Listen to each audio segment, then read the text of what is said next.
Okay, in an elastic head-on collision, we have coefficient of restitution is equal to 1. So as E equals to 1, but we know that E is equals to velocity of separation by velocity of separation by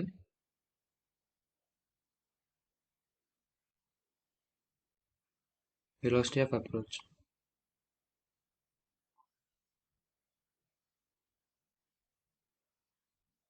Velocity of approach.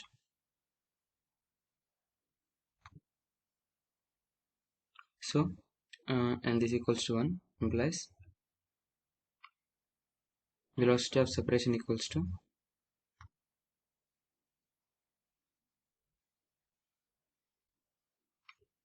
velocity of approach.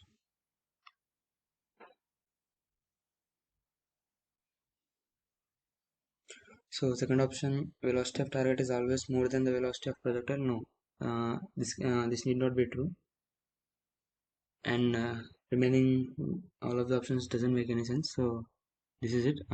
When E equals to 1, velocity of separation is equals to velocity of approach, as coefficient of restitution is equal to 1 in an elastic collision.